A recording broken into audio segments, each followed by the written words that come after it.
The ocean exploded in white foam and steam when the alien ship hit the water.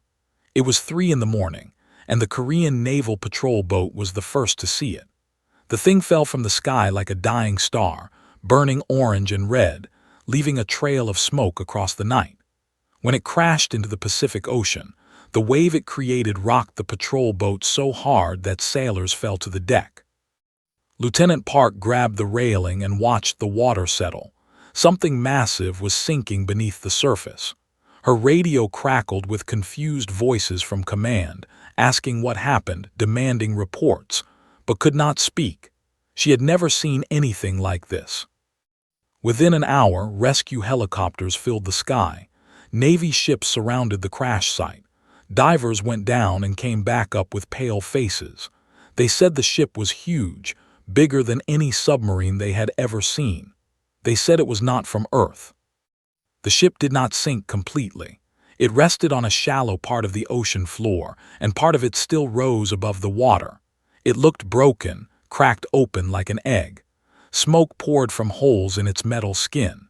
Strange symbols covered its surface, glowing faintly in colors that had no names in any human language. Volunteered to board it first. She wore a protective suit and carried a pistol, though she did not know if bullets would work against aliens. Her heart beat so fast she could hear it in her ears. The helicopter lowered her onto the ship's surface, and she climbed through a crack in the hull. Inside, the ship was dark. Emergency lights flickered red and blue, casting strange shadows on the walls. The air smelled like burning metal and something else, something organic and sweet like rotting flowers. Moved slowly, her flashlight cutting through the darkness. She found them in the cargo hold. There were hundreds of them, maybe thousands. They were thin, so thin that could see their bones through their pale gray skin.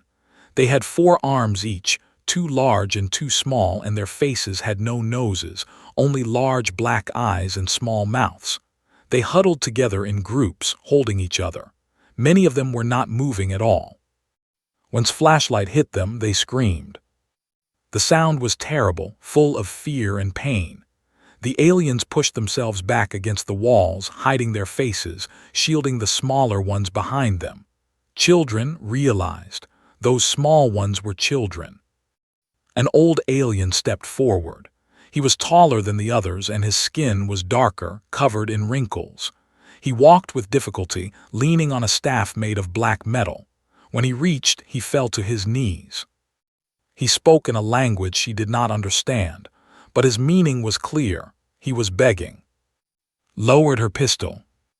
"I am not going to hurt you," she said, knowing he could not understand her words. She kept her voice soft, gentle, like she was talking to a frightened animal. "I am here to help." The old alien looked up at her. His black eyes were wet with tears. He reached into his chest, actually reached into his own body through his skin, and pulled out something glowing. It was a crystal about the size of an apple, pulsing with soft blue light. He held it out with shaking hands. Other aliens did the same. All around the cargo hold, they reached into their chests and pulled out these glowing crystals. They held them toward, offering them, tears streaming down their gray faces. The old alien spoke again. This time, a device on his wrist crackled, and a broken, mechanical voice translated his words. "Take everything we give. All please, children, let live, please."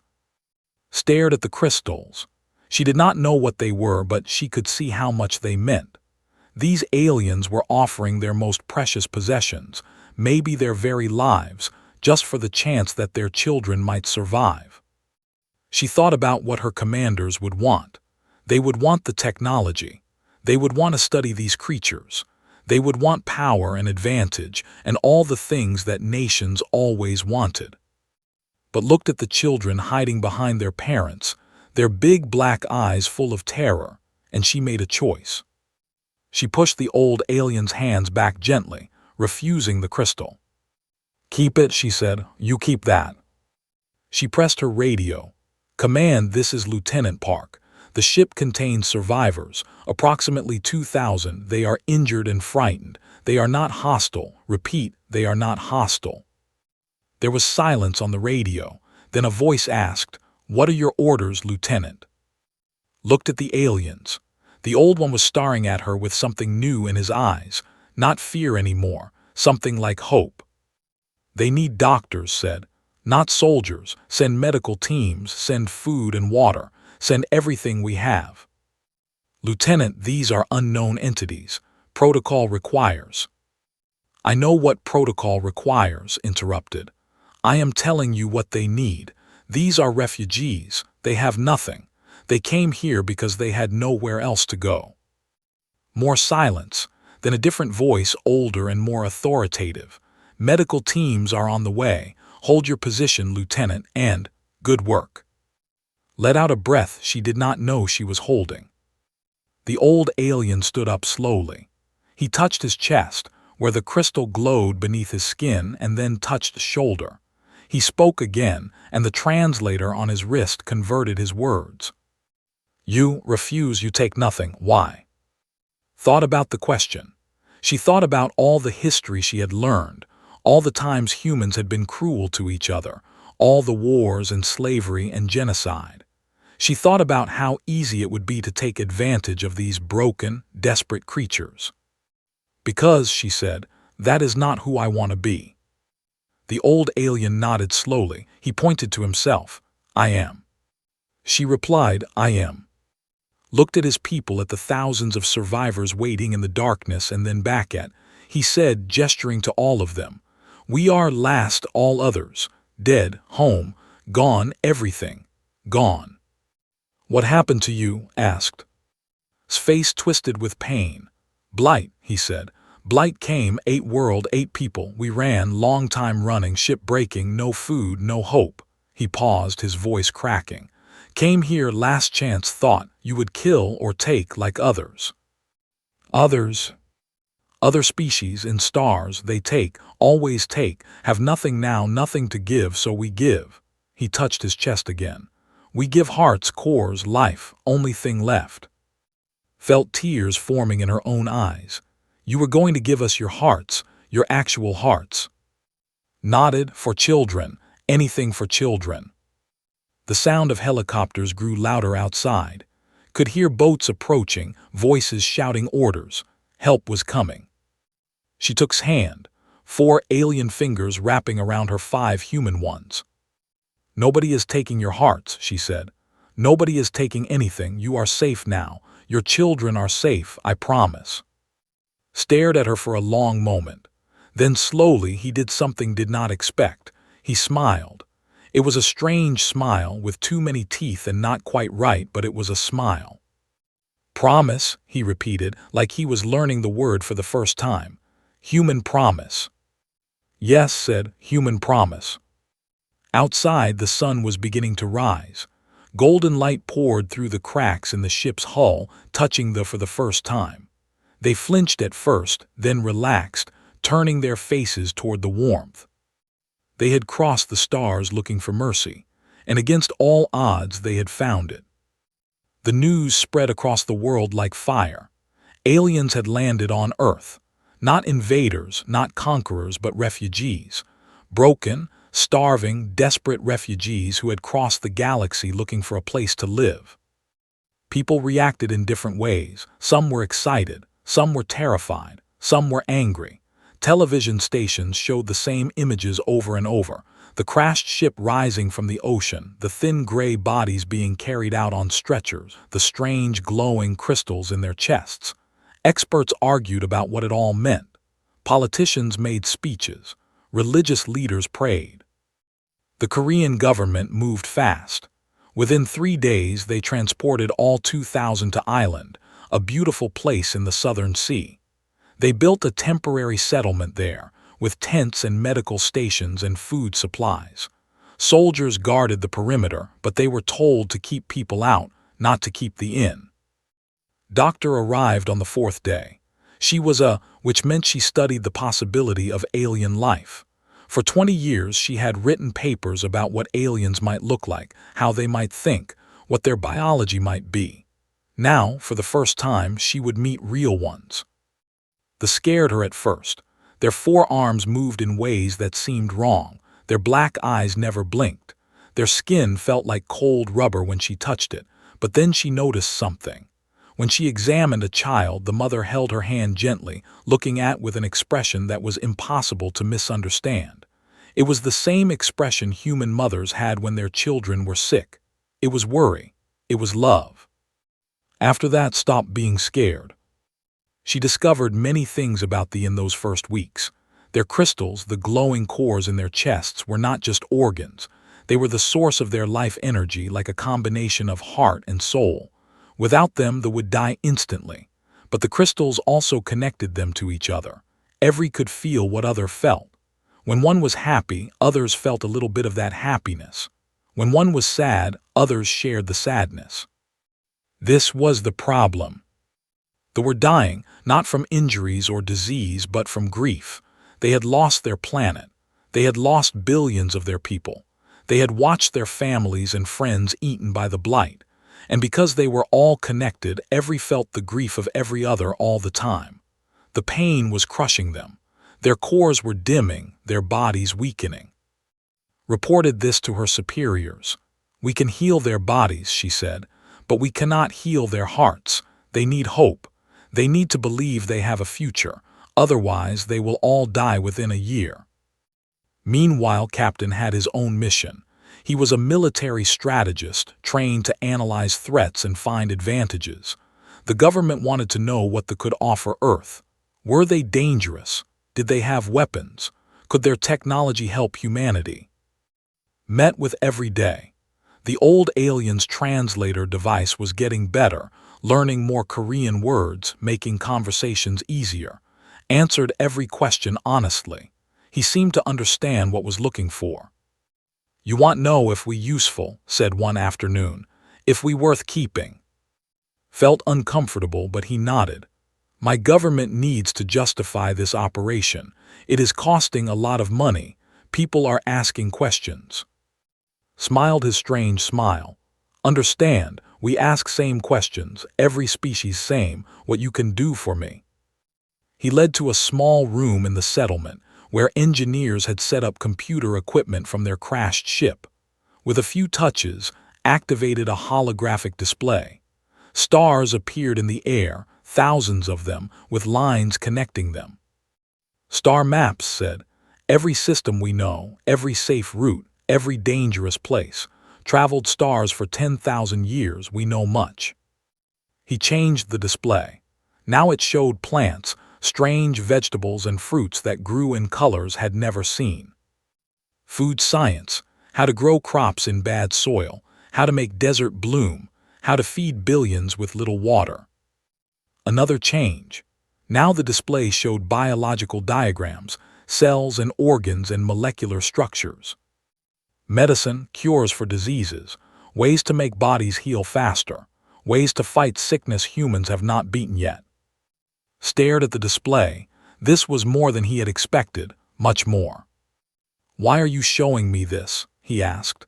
"You could have bargained with this. You could have demanded payment, protection, power."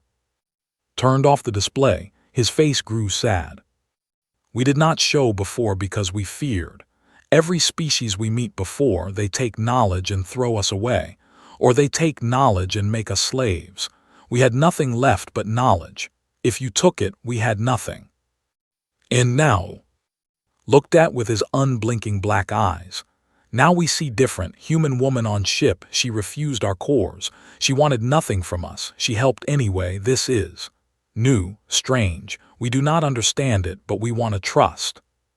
He placed his four-fingered hand on his chest. "You can have all knowledge, all maps, all medicine, everything we have. We give freely, but please," his voice broke, "please let us stay. Please give us home. We have nowhere else." Was silent for a long moment. He thought about what his superiors would say. He thought about the political complications, the international arguments, the economic costs. He thought about all the reasons to say no. Then he thought about his own grandfather, who had fled North Korea decades ago with nothing but the clothes on his back. He thought about the family stories of hunger and fear and running through the night. He thought about what it meant to have nowhere to go. I will talk to my government, he said. I cannot promise anything, but I will try. The decision took weeks. Governments argued. The United Nations held emergency meetings. Some countries wanted to send the away. Others wanted to divide them up, share the knowledge, turn them into resources. A few countries threatened war if the aliens were allowed to stay. But Korea held firm. President Moon addressed the nation on live television. These beings came to us in their darkest hour, she said. They offered everything they had for mercy, and we showed them mercy. We cannot take that back now. We must not. The vote in the National Assembly was close, but it passed. They would receive full refugee status. They would be protected under Korean law. Their knowledge would be shared with the world freely, not sold or bargained. And they would be given land, real land, to build a permanent home. When heard the news, he wept. All the wept, their cores glowing brighter than they had in months. The grief did not disappear, but for the first time it was mixed with something else. Hope. Doctor watched the celebration from the edge of the settlement. Children ran through the grass, chasing each other, laughing in their strange, high-pitched voices. Adults embraced each other, their four arms wrapping around in complicated hugs. Some of them approached the human workers and tried to hug them too, which was awkward but sweet. Captain stood beside her. We just changed everything, he said. The world will never be the same. Scared asked. Terrified, he admitted, but also proud. For the first time in my career, I feel like we did the right thing. Nodded. The hard part is just beginning. We have to make this work, not just for us, for them. She watched moving through the crowd, touching his people, speaking soft words of comfort. He caught her eye and bowed slightly, a gesture of respect. She bowed back. Two species, both wounded by history, both carrying deep scars. But together, they had taken the first step toward something new, something that had never existed before in all the vastness of the galaxy. A partnership built not on fear or greed, but on kindness. 3 years passed, and the world transformed.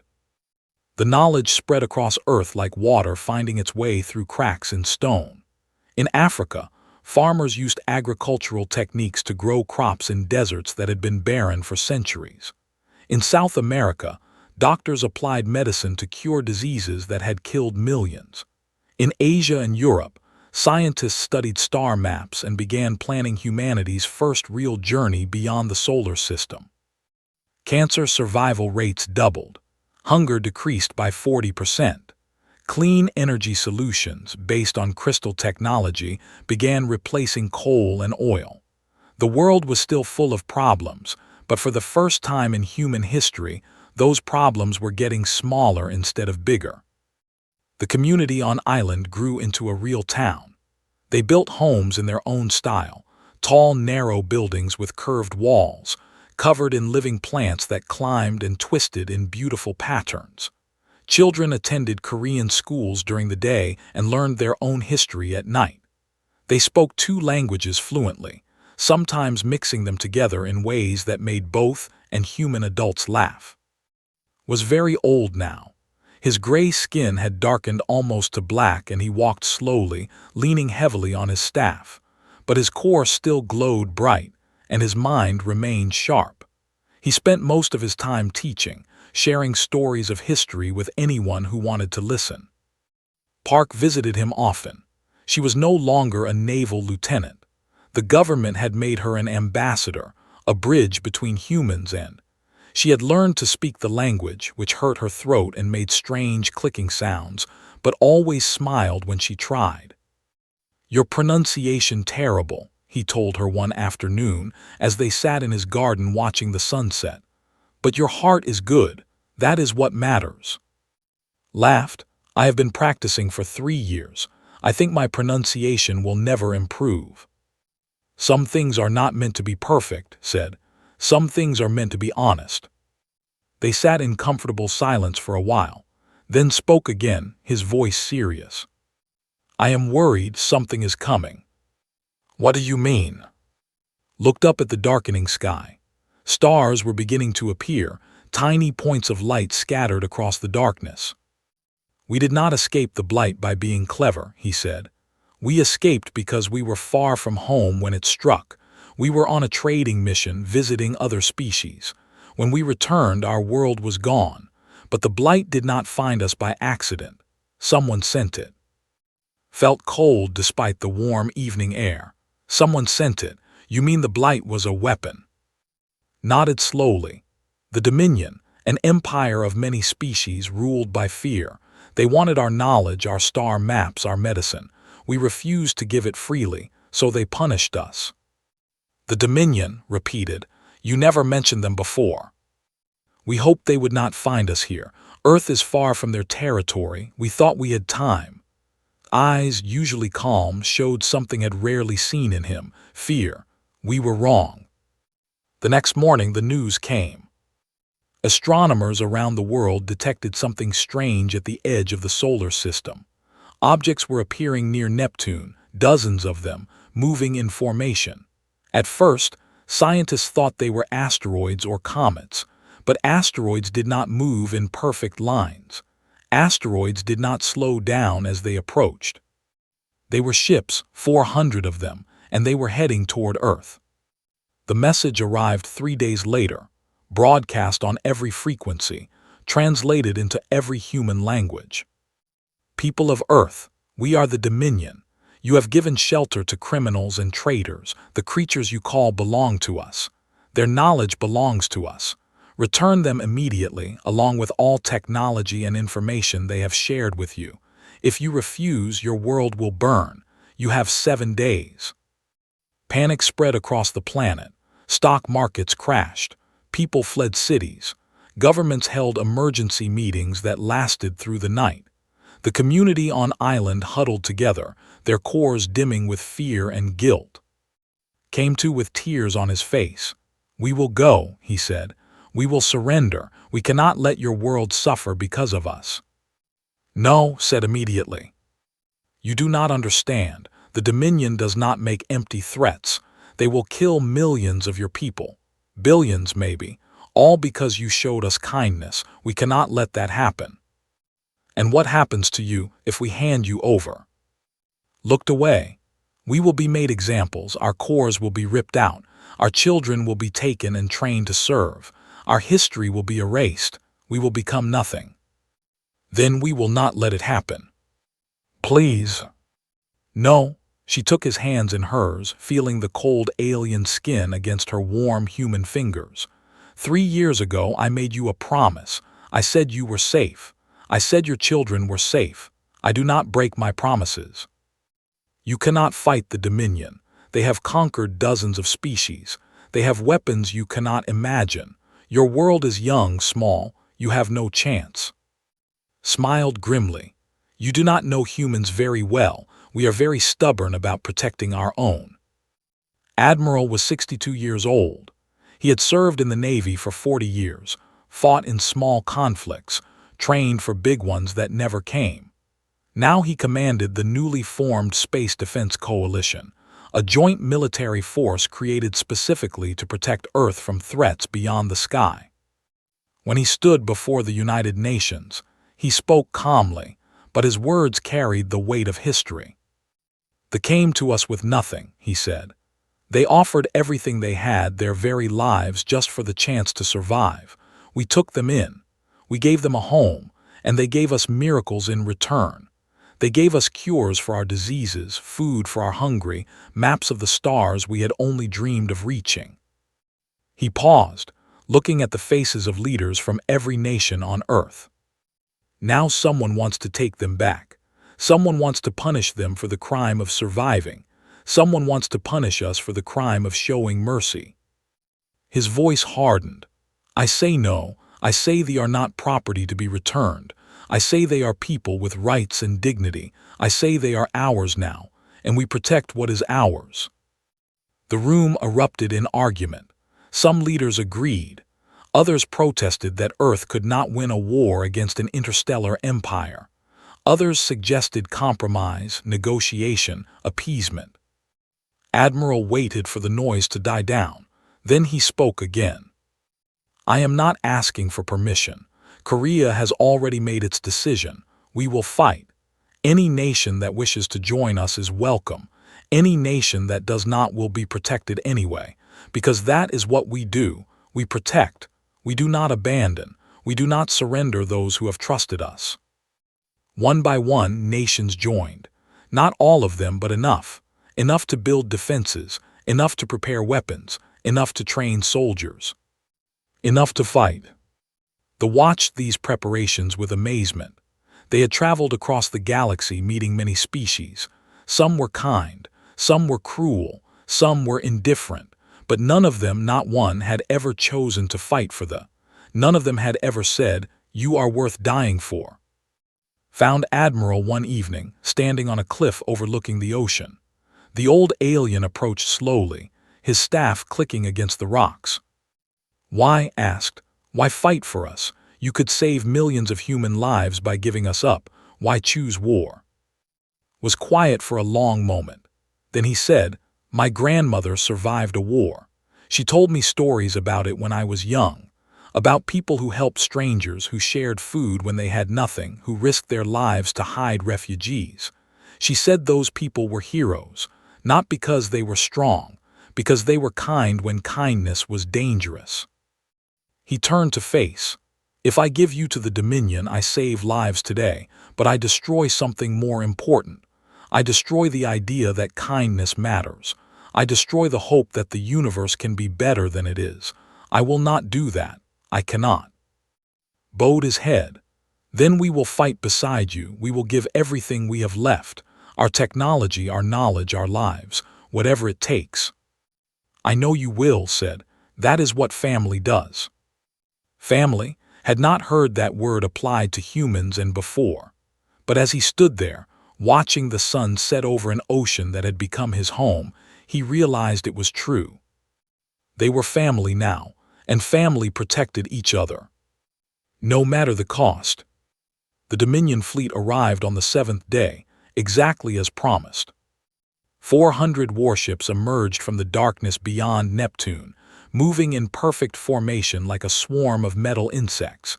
Each ship was massive, covered in sharp angles and glowing weapons. The largest one, the flagship, was the size of a small moon. Its name translated roughly to inevitable consequence.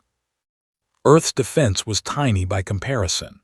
12 orbital platforms, built in desperate haste over the last 3 years, hung in space around the planet. 50 converted cargo ships, hastily fitted with weapons and shields. 200 fighter craft, small and fragile, piloted by humans who had trained for only months to do a job that should have taken years. Admiral stood in the command center of Platform Alpha, watching the Dominion fleet approach on massive screens. Around him, human and officers worked side by side, monitoring systems, calculating trajectories, preparing for battle. "All units report ready," his second-in-command announced. "Shields at full power, weapons charged, pilots standing by." Nodded. He had hoped for more time, more ships, more weapons, but hope was a luxury they could not afford. They had what they had, it would have to be enough. "Open a channel," he ordered, "all frequencies." The communication officer nodded. "Channel open, Admiral." Spoke clearly, knowing his words would reach every ship, every platform, every soldier preparing to fight. "This is Admiral of the Earth Space Defense Coalition. To the Dominion fleet, we reject your demands. They are under our protection. They will not be surrendered. Turn back now or face the consequences." The response came quickly.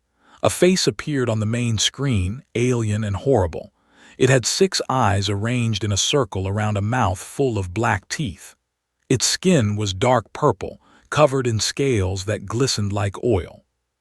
"I am commander of the Dominion," the creature said. Its voice was deep and smooth, almost pleasant, which made it somehow more terrifying. "You cannot be serious. Your species has existed for barely a moment compared to us. Your technology is primitive. Your numbers are pathetic. Do you truly believe you can stand against us?" Met the alien's many eyes without flinching. "I believe we can try." Laughed, a wet gurgling sound. Amusing, very amusing. Your stubbornness will make your defeat even more satisfying. When your world burns, I will remember this conversation fondly. The screen went dark. Took a deep breath.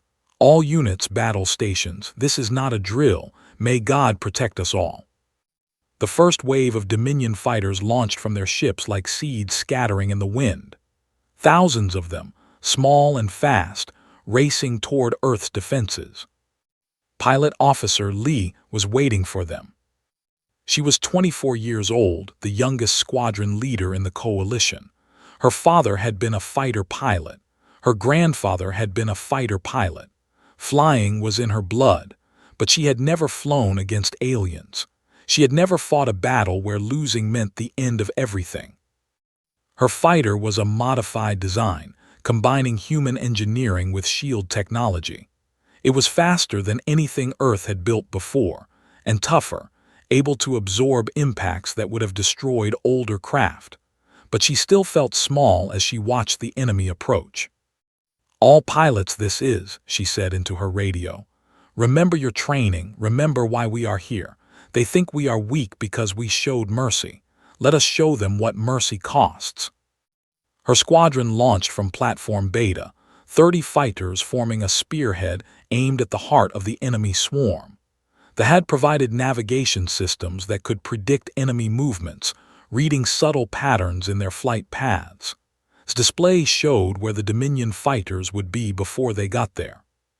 The first engagement was brutal. Fired her weapons and watched 3 enemy fighters explode.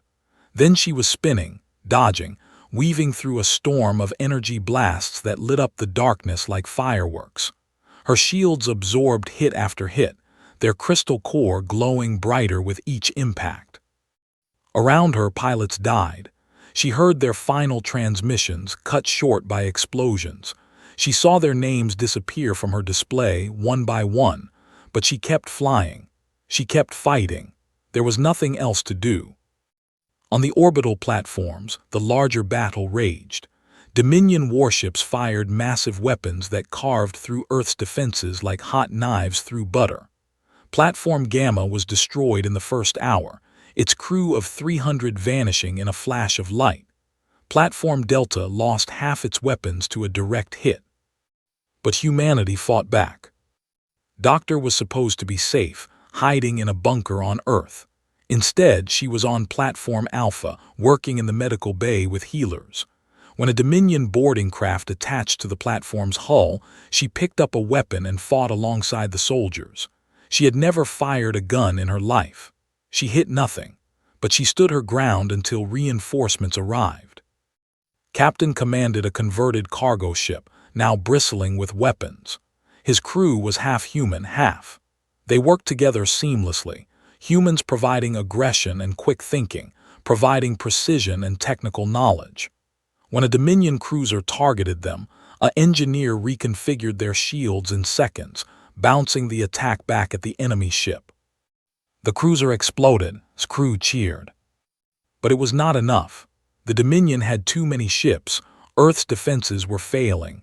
Platform after platform went dark, ships fell silent. The enemy fleet pushed closer and closer to the planet. Admiral watched the battle unfold with growing despair. They had fought well, better than anyone had expected, but they were losing. In an hour, maybe 2, the Dominion would reach Earth, and then it would be over. "Admiral," an officer approached him, her 4 arms wrapped around a tablet. "I have an idea. It is dangerous, probably suicidal, but it might work." Her name was, and she was one of the engineers they had. She had been working with human scientists for 3 years, combining technologies in ways neither species could have imagined alone. "Tell me," said.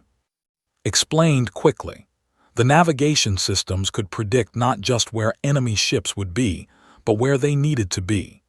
If they could overload one of the orbital platform's reactors and send it on a precise trajectory, guided by calculations, they could hit the Dominion flagship directly. The explosion would be enormous, said. It would destroy the flagship and probably 100 ships around it. Without their command ship, the fleet would fall into chaos. They might retreat. "Which platform?" asked, already knowing the answer. "This one, Platform Alpha. It is in the best position, and its reactor is the most powerful." Looked around the command center, at the human and officers working together, at the screens showing the desperate battle outside, at the photos and personal items that decorated the workstations, small reminders that real people lived and worked here. How many crew would we lose? Everyone who does not evacuate in time, and someone would need to stay to guide the platform manually. The automation is not precise enough. "Someone would need to stay," repeated softly. He thought about his grandmother, about her stories of sacrifice and courage, about the people who stayed behind so others could escape, about the choices that defined who you were, not just in life, but in history.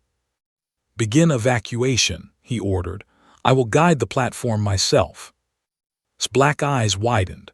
"Admiral, no, you are too important. Let me do it. My life is worth exactly as much as mine," interrupted. "But I am old. You are young. They need leaders for the future. Humanity needs you. Go. That is an order." Before could argue further, his voice crackled over the communication system. "Admiral, this is Pilot Officer Lee. We are down to 12 fighters, requesting permission to make a final run at the flagship." Smiled sadly. "Permission granted, Pilot Officer, but be careful. I am about to send you some help." The evacuation was fast and chaotic. Escape pods launched in every direction, carrying the platform's crew to safety. Within 20 minutes, Admiral was alone in the command center, surrounded by empty chairs and silent screens. He entered the coordinates had calculated. He activated the reactor overload sequence. The platform began to move, slowly at first, then faster, aimed directly at the Dominion flagship. Outside, and her remaining pilots saw what was happening. They formed up around the platform, escorting it, protecting it from the fighters trying to intercept. One by one, they fell, giving their lives to keep the platform on course. Was the last one flying? Her shields were gone. Her weapons were empty. But she kept her fighter between the platform and the enemy, using her own body as a shield. "Admiral," she said quietly, "it has been an honor." "The honor was mine, Pilot Officer. Now get out of there. That is an order." Laughed. "Sorry, Admiral. Too stubborn to follow orders." The platform hit the flagship. The explosion was visible from Earth, a new star blooming in the night sky. The flagship disintegrated instantly. 100 nearby ships were caught in the blast, torn apart by forces they could not withstand. Commander had time for one final transmission, a single word that roughly translated to impossible. Then he was gone. The Dominion fleet fell into chaos. Without their command ship, without their leader, they did not know what to do. Some ships tried to continue the attack. Others turned and ran. Within an hour, the retreat was general. The surviving Dominion vessels vanished into the darkness, fleeing back toward the edge of the solar system. Earth had won. The cost was terrible. 6 platforms destroyed, 30 ships lost, 8,000 human lives, 1,200 lives, heroes whose names would be remembered forever, carved into monuments that would stand for centuries. Admiral, Pilot Officer Lee, and countless others who gave everything so that others could live. On the surface of Earth, people emerged from their shelters and looked up at the sky. They saw debris raining down like falling stars, burning up in the atmosphere. They saw the remaining platforms, damaged but still standing. They saw the dawn breaking over a world that was still free. And they wept. They wept for the dead. They wept for the victory. They wept for the realization that humanity was no longer alone in the universe, and that they had proven themselves worthy of their place among the stars. Not through cruelty or conquest, but through sacrifice and love. 10 years after the battle, the galaxy was a different place. The Dominion had never recovered. Their defeat at Earth had shattered their reputation as an invincible empire. Species they had conquered began to rebel. Allies they had bullied turned against them. Within 5 years, the Dominion had collapsed into a dozen smaller states, none of them strong enough to threaten anyone. And Earth had become something new, something the galaxy had never seen before. The Sol Alliance, they called it. A partnership between humans and that had grown to include 12 other species. Refugees, all of them. Survivors who had heard the story of what Earth had done and crossed the stars hoping to find the same mercy. They found it. They came first, insect-like beings whose hive ship had been adrift for decades. Then the amphibious creatures fleeing a dying ocean world. Then the pale singers and others whose names human tongues struggled to pronounce. Each of them came with nothing. Each of them was welcomed. Each of them gave what they could and received what they needed. Earth's moon now hosted the largest space station in the known galaxy, a massive structure that served as a port of entry for newcomers. Ships arrived weekly, carrying beings of every shape and size. Some were scared. Some were hopeful. All of them were desperate. And all of them were helped. Ambassador Park stood on the observation deck of the station, watching a new ship dock. She was older now, with gray in her hair and lines on her face, but her eyes were the same as they had been that night on the crashed ship 23 years ago, determined, kind. Another group of refugees, her assistant reported. Approximately 2,000. Their colony was destroyed by a radiation storm. They have nothing left. Nodded, prepare housing, medical teams, food supplies, the usual. Yes, Ambassador. The assistant hurried away, remained at the window, watching the ship's doors open, watching the first emerge into the station's artificial light. They were small, green-skinned, with large eyes that blinked rapidly in confusion and fear. A human greeted them, offered translation devices, guided them toward the processing area, beings from a dozen worlds working together to welcome strangers. Smiled. Footsteps approached behind her. She did not need to turn around to know who it was.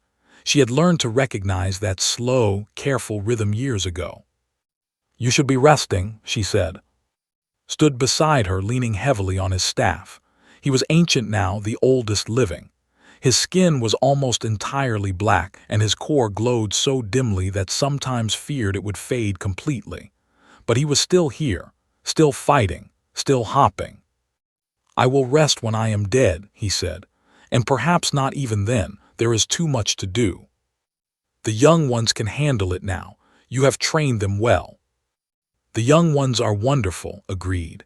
"But they did not see what I saw.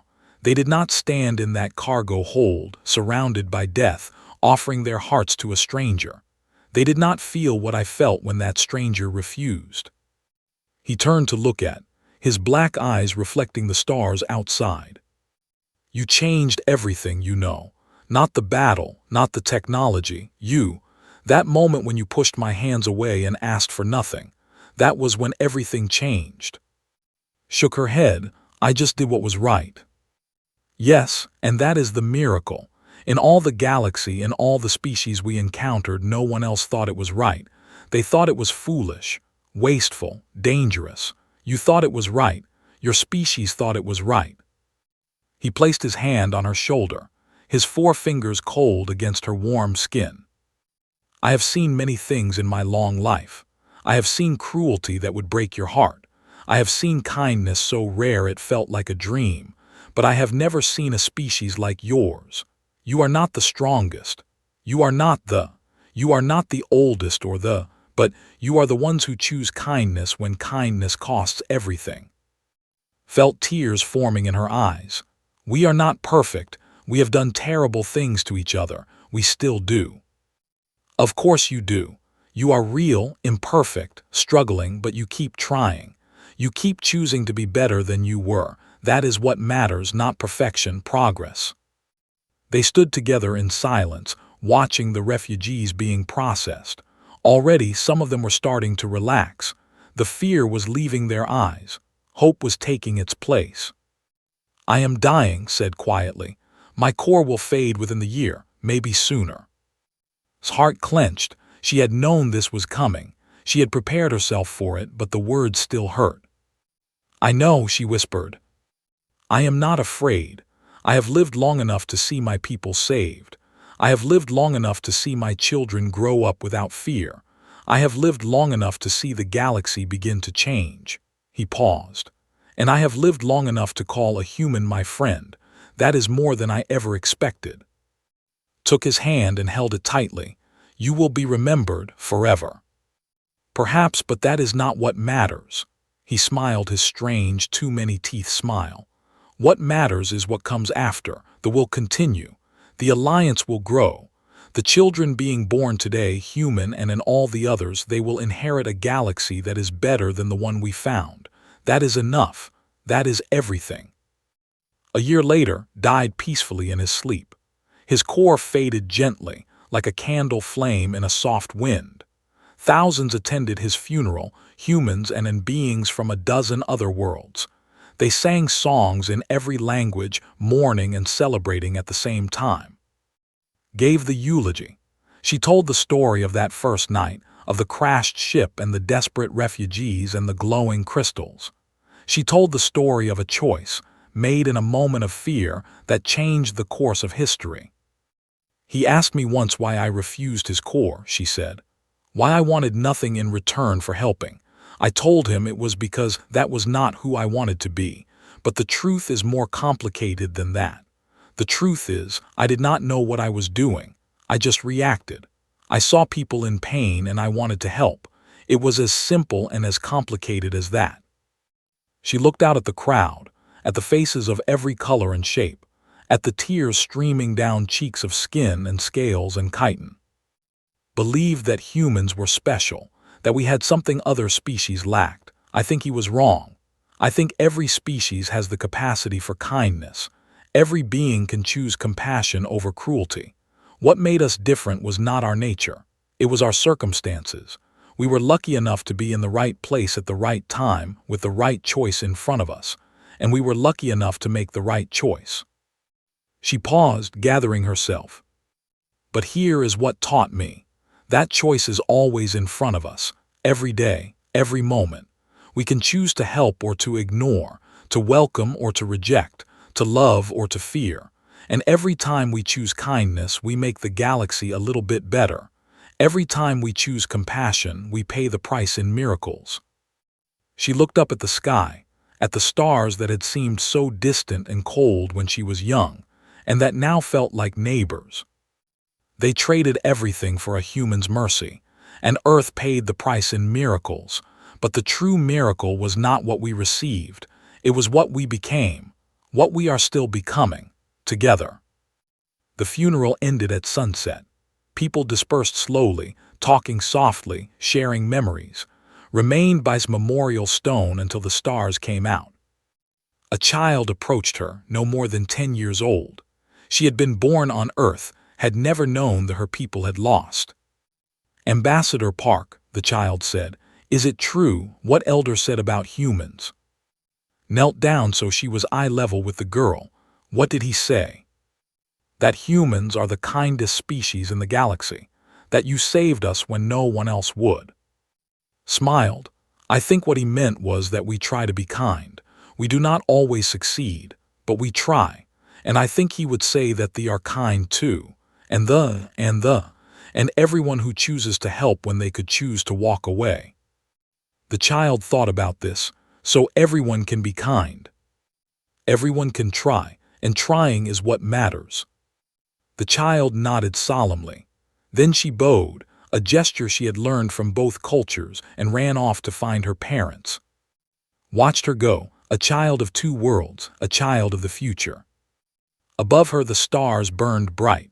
Ships moved between them, carrying beings of every kind, traveling roads that had once seemed impossible. The galaxy was vast and often cruel, but it was also changing, slowly, painfully, but surely. Because one night, a young lieutenant had made a choice, and the universe had never been the same. Touched memorial stone one last time. "Thank you," she whispered, "for believing in us, for helping us believe in ourselves." Then she turned and walked toward the lights of the station, where new refugees were waiting, where new choices were being made, where the endless work of compassion continued. The price of miracles was never finished being paid. And humanity, stubborn and imperfect and endlessly hopeful, would keep paying it forever.